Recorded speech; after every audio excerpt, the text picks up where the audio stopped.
दशमस्कन्धः अथ विंशोऽध्यायः 20th chapter. Shri शुक उवाच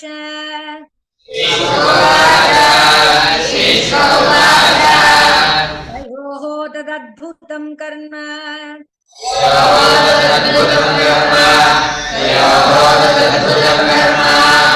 भावाग्नेर्मोक्षमात्मनः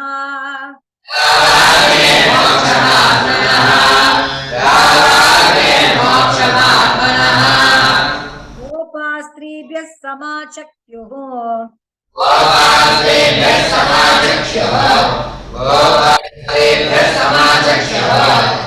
जलम्बवदमेव च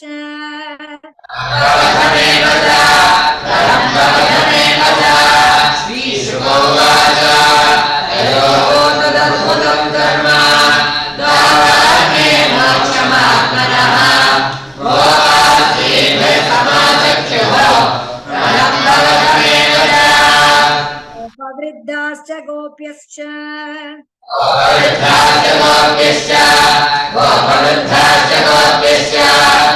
मधुपाकर्ण्य विस्मिताः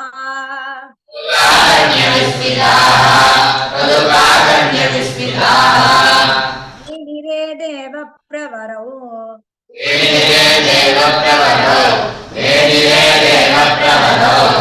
कृष्णरामो व्रजं गतौ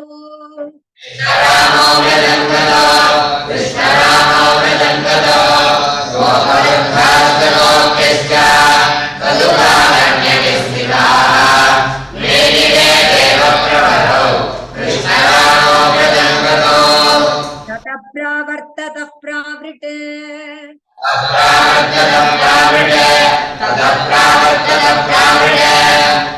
सत्त्वसमुद्भवा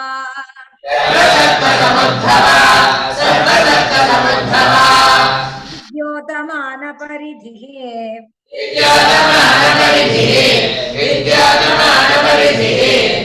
निष्पूचितनभस्तला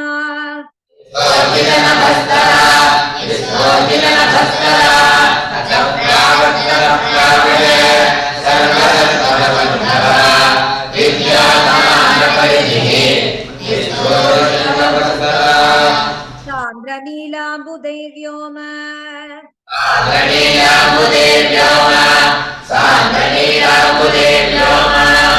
विद्युत्स्तनयितुभिः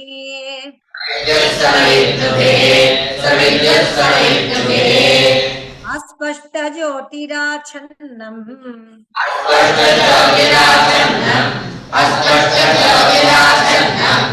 ब्रह्मेव सगुणं बभौ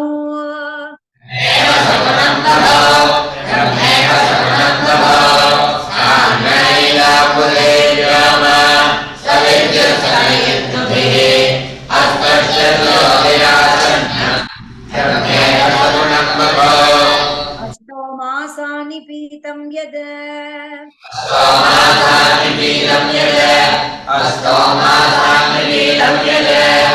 भूम्यांश्चोदमयं वसु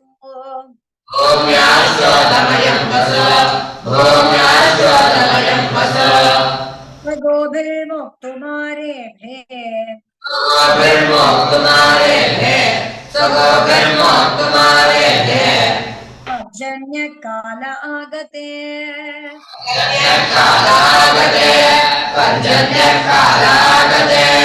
अष्टो मासानि पीतं यत्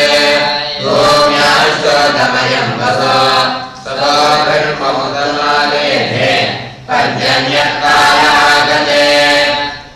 पन्तो महामेघाः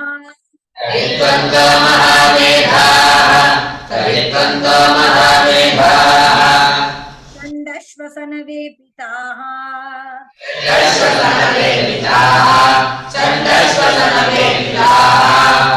जीवनं जीवनं ह्यस्य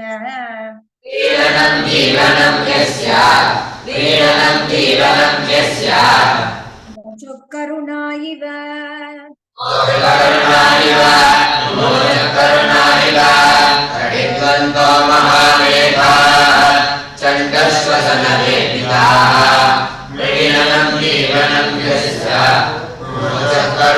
इव अपकृषादेव मीढा प्रसादेन मीठा तव प्रसादेन मीठा आसीद्वर्षीयसी मही आसीद्वर्षीयसी महि आसीद्वर्षीयसी महि यदैव काम्यतपसः यथैव काम्यतपसः यथैव काम्यतपसः अनुसम्प्राप्य तत्फलम् सम्प्राप्य तत्फलम् अनुसम्प्राप्य तत्फलम् तव प्रसादेव मीठा आसीद्वर्षीयसी महि यथैव काम्यतपसः अनुसम्प्राप्य तत्फलम् निशामुखेषु कद्योताः निशामुखेषु कद्योताः निशामुखेषु कद्योताः तमसा भान्ति न ग्रहाः तमसा भान्ति न ग्रहाः तमसा भान्ति न ग्रहाः यथा पापेन पाखण्डा यथा पापेन पाखण्डा यथा पापेन पाखण्डा न हि वेदा कलो युगे वेदा कलो युगे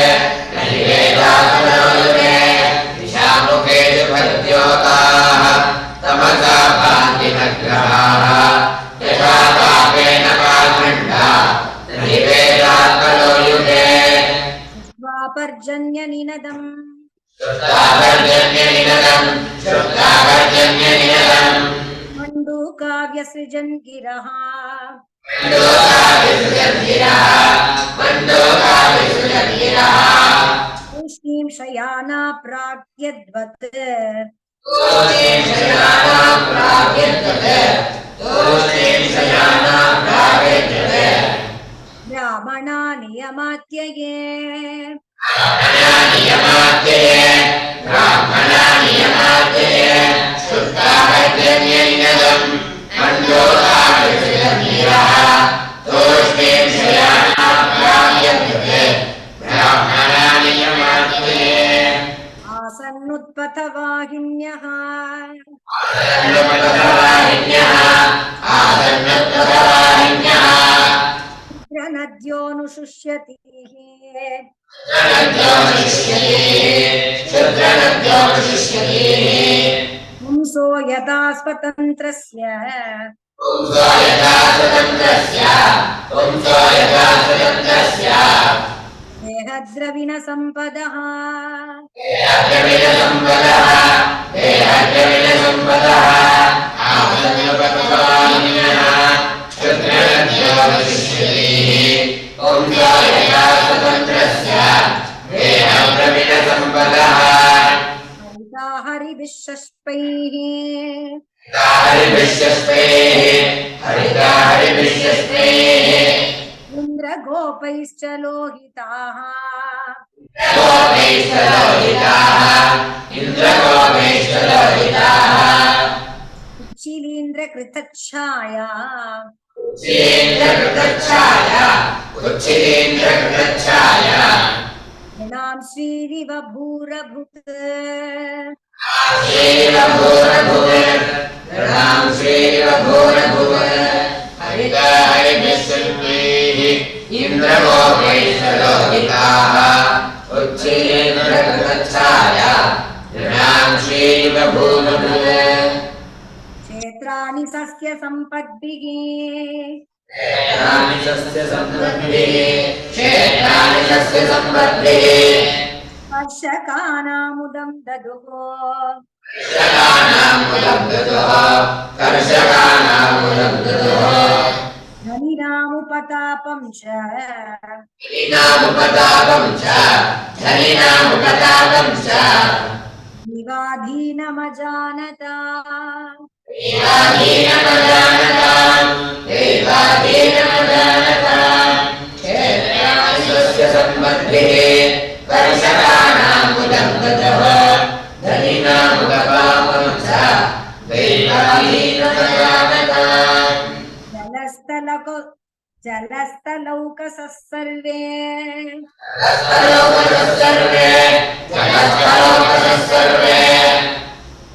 नववारिणि सेवया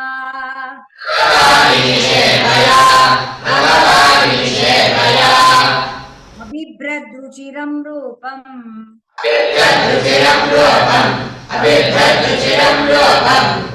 यथा हरिनिषेवया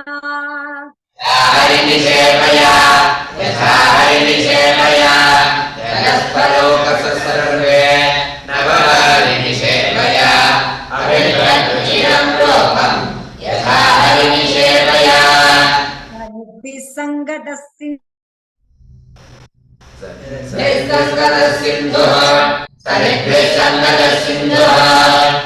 शुभेश्वसनोर्विमान्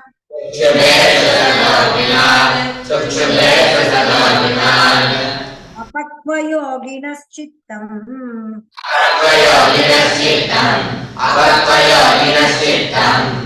कामार्थं गुणयुग्यथा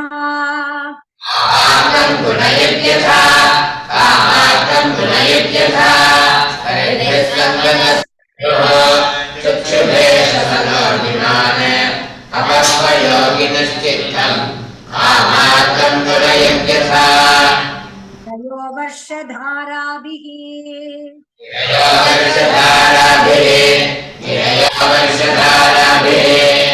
अन्यमानान विद्यतुः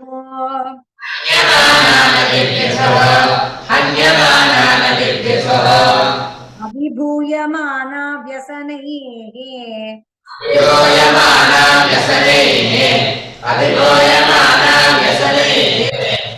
यथा दोक्षजचेतसः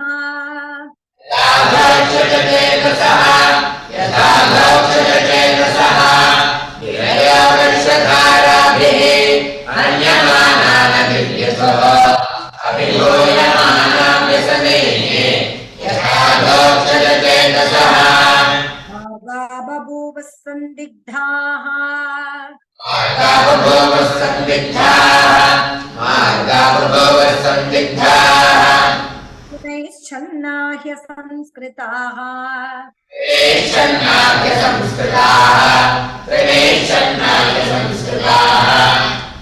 आभ्यस्यमाना श्रुतयो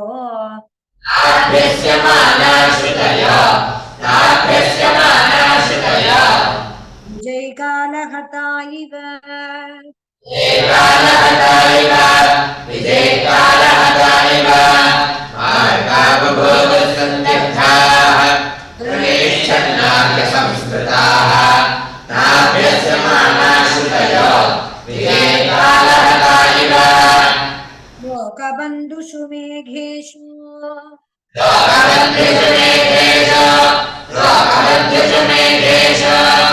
युतः चलसौहृदाः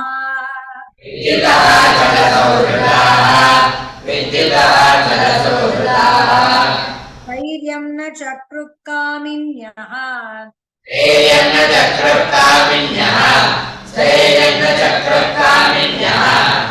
पुरुषेषु गुणिष्विव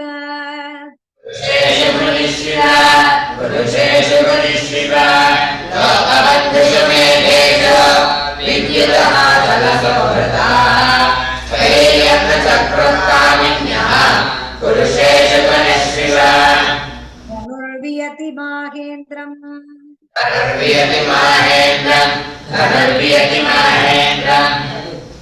निर्गुणं च गुणिन्यभात्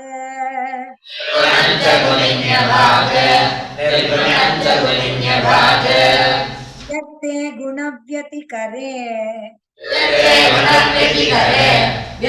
गुणव्यतिकरे गुणवान् पुरुषो यथा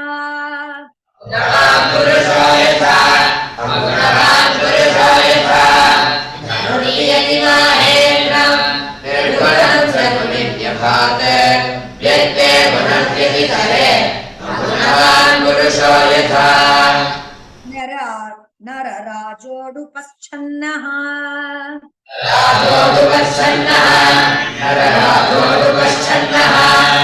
मज्योत्स्नाराजितैर्घनैः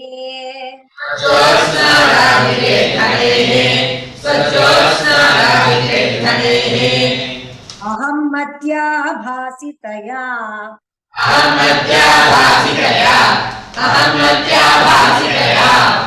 प्रभासा पुरुषो यथा पुरुषो यथा स्वभासा पुरुषो यथा नरराजोरुपश्चन्नः स्वज्योत्स्नाराजिते धनेः अहं मद्याभासितया स्वभासा पुरुषो यथा मेघागमोत्सवा हृष्टाः मेघागमोत्सवादिष्टाः प्रत्यनन्दच्छिखण्डिनः प्रत्यनन्दच्छिखण्डिनः गृहेषु तप्ता निर्विन्ना गृहेषु तप्ता निर्विन्ना यथाच्युतजनागमे यथाच्युतजनागमे मेघागमोत्सवादिष्टाः प्रत्यनन्दच्छिखण्डिनः गृहेषु तप्ता निर्विन्ना यथाच्युतजनागमे पीत्वा पप्पादपापद्भिः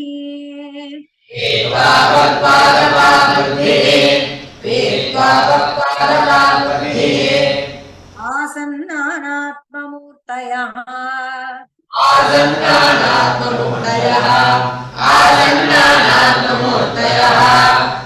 राक्षामाः तपसा श्रान्ता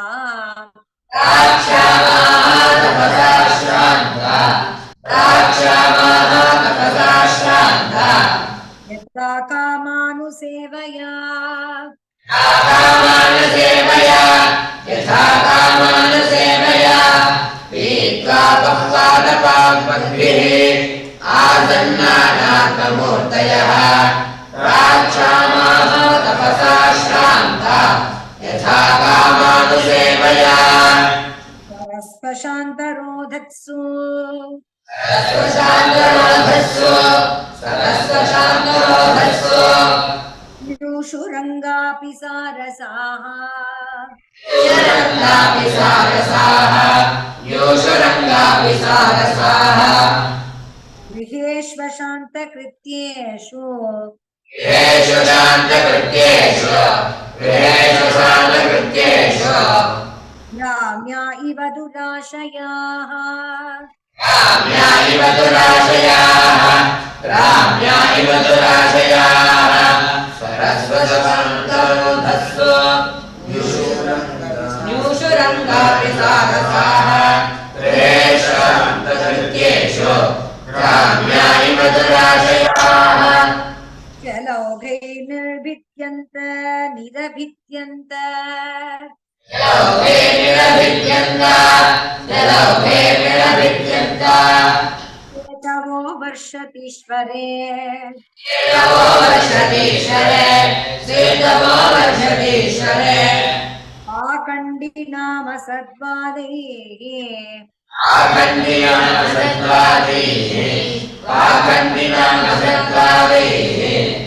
वेदमार्गा कलौ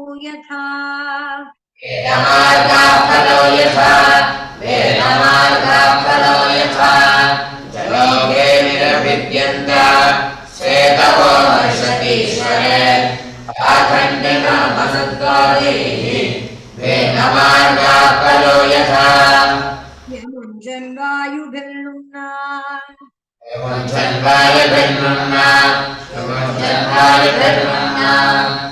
भूतेभ्योऽतामृतं घनाः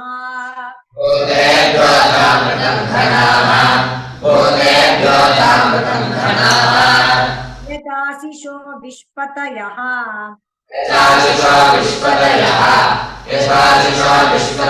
काले काले द्विचेरिताः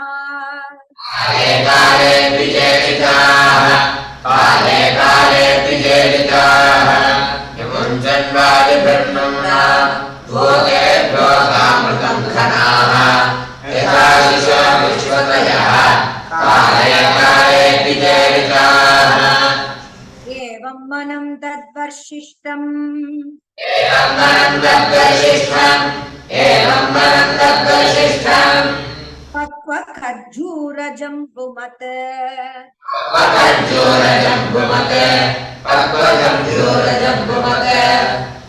गोपाले वृतोरन्तुम्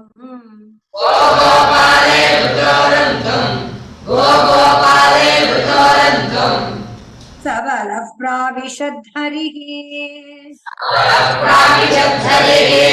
सबलः प्राविशद्धरिः एवं गणं तद्वरिष्ठम् पर्वतज्योरजम्बुमते